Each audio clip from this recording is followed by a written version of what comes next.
Nous sommes aujourd'hui le 15 juin 2019 et nous sommes très heureux de vous retrouver pour une nouvelle revue de presse. Et aujourd'hui, nous avons décidé de commencer par l'actualité internationale.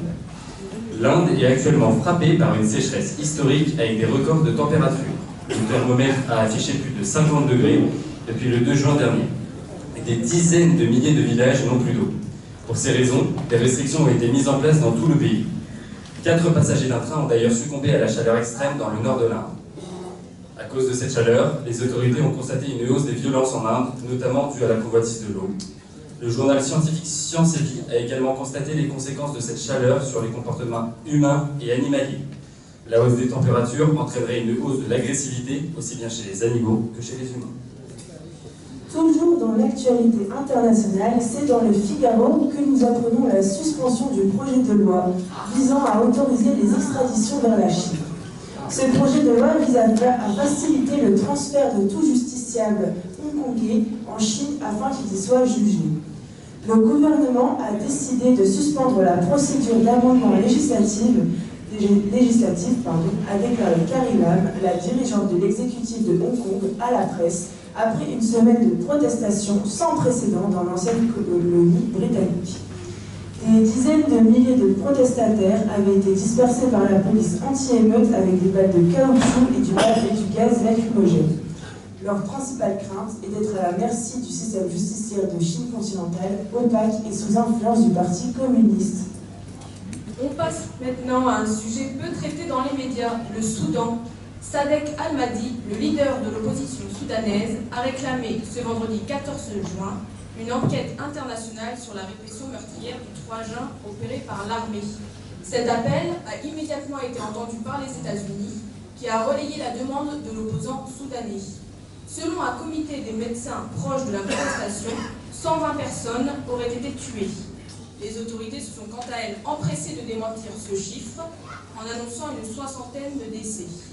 Pour l'instant, cet appel à l'aide internationale reste en suspens, car tout en ayant admis avoir réprimé la manifestation pacifique du 3 juin dernier, le Conseil militaire soudanais refuse toute intervention étrangère. Tout de suite, la rubrique politique avec Guillaume. Dans l'affaire Macron-Lix, le Monde titre « Presque toutes les pistes mènent à l'Est ». De nouveaux éléments dans le piratage massif dont avait été victime le mouvement politique En Marche avant le second tour de la présidentielle dévoilent que les responsables de cette attaque venaient des pays de l'Est. Le directeur de l'Agence nationale de la sécurité des systèmes d'information, Guillaume Poupard, n'écarte cependant pas la possibilité qu'un groupe criminel isolé pourrait être responsable de cette attaque. L'enquête suit son cours et visera à identifier les responsables et les objectifs exacts de cette attaque. Restons en France avec les actualités sociales. 70 millions d'euros, c'est la somme débloquée par le gouvernement pour financer des premières mesures de soutien en faveur de tous les professionnels des services d'urgence.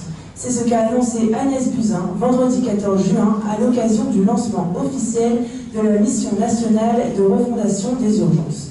C'est une réponse au mouvement de grève qui se répand et prend de l'ampleur dans les services d'urgence protestant contre leurs conditions de travail. Il revendique une augmentation des effectifs, une revalorisation salariale et une augmentation des capacités d'hospitalisation. On salue l'effort, mais ça reste insuffisant, commente Hugo Lyon, infirmier aux urgences de Lariboisière et membre du collectif Interurgence. On reste dans les contestations sociales, mais on change de domaine. La fermeture des maternités, symbole de l'abandon des petites villes, c'est comme ça que Reporter titre son article en ce samedi 15 juin. En effet, une mobilisation de nombreux collectifs et comités se fait partout en France pour la survie de leur hôpital et contre la fermeture de certains services.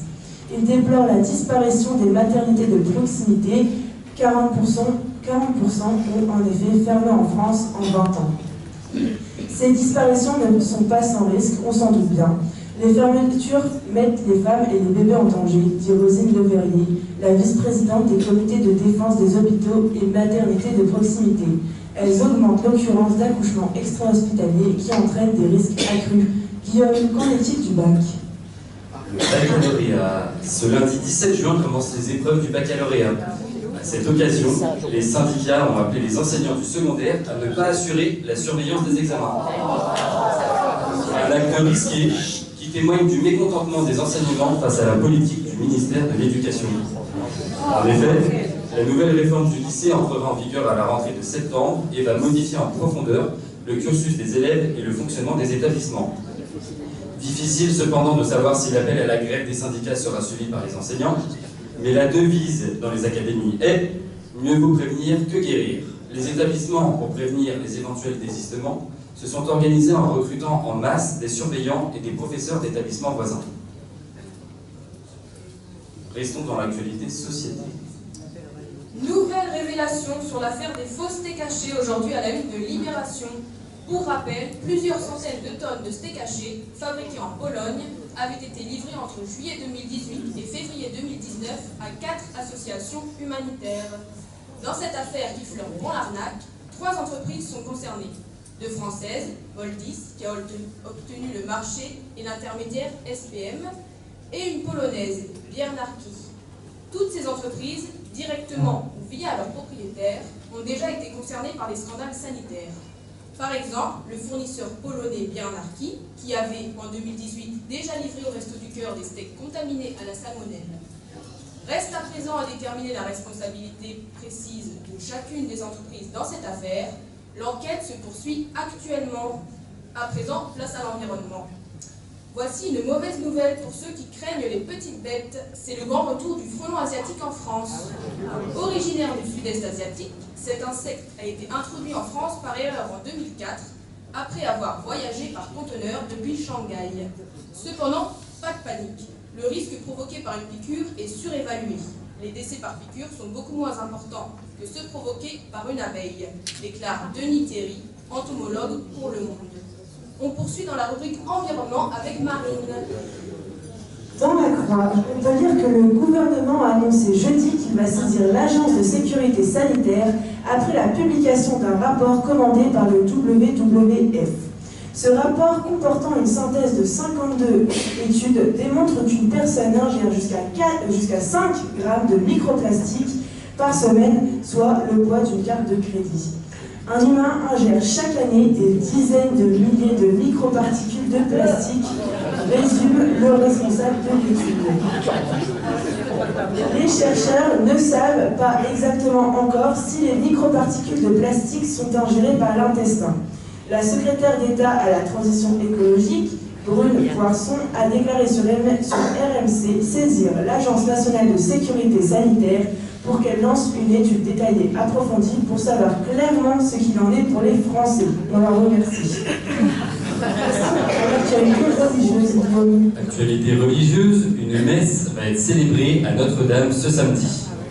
Le recteur de la cathédrale de Notre-Dame de Paris, Monseigneur Patrick Chauvet, a annoncé qu'une messe, la première depuis l'incendie il y a 2 mois, sera célébrée ce samedi 15 juin à 18h, avec port de casque obligatoire. Elle aura lieu à l'occasion de la fête de la dédicace de l'hôtel de la cathédrale, la consécration de l'hôtel, et sera célébrée par l'archevêque de Paris, Monseigneur Michel Aupetit. La messe se déroulera en petit comité, dans une chapelle au fond de la cathédrale, épargnée par le feu, là où était conservée la couronne présumée du Christ. Une trentaine de participants, pour moitié des prêtres ainsi que quelques chanoines, des bénévoles et des personnes travaillant sur le chantier, seront présents. Il n'y aura pas de fidèles, mais la messe sera retransmise en direct par la chaîne catholique KTO pour que les chrétiens puissent y participer et communier. La Vie consacre d'ailleurs un long récit sur la reconstruction de la cathédrale dans son numéro. Que peux-tu nous dire sur l'activité locale, Raphaël ?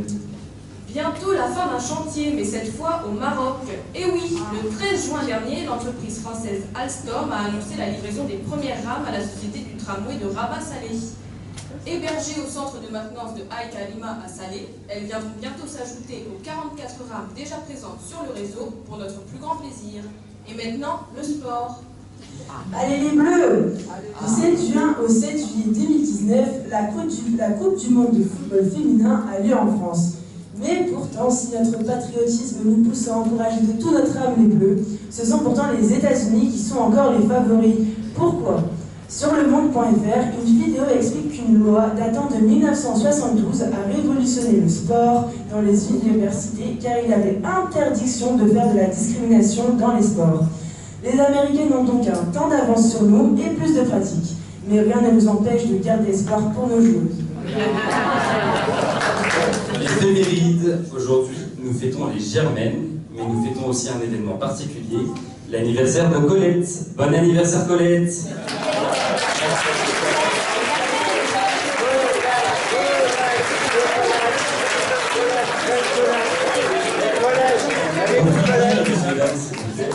La météo. Aujourd'hui, grand soleil et ciel bleu à prévoir. Les températures culmineront à 21 degrés. Alors n'oubliez pas de vous hydrater et de mettre de la crème solaire. Bonne journée à tous.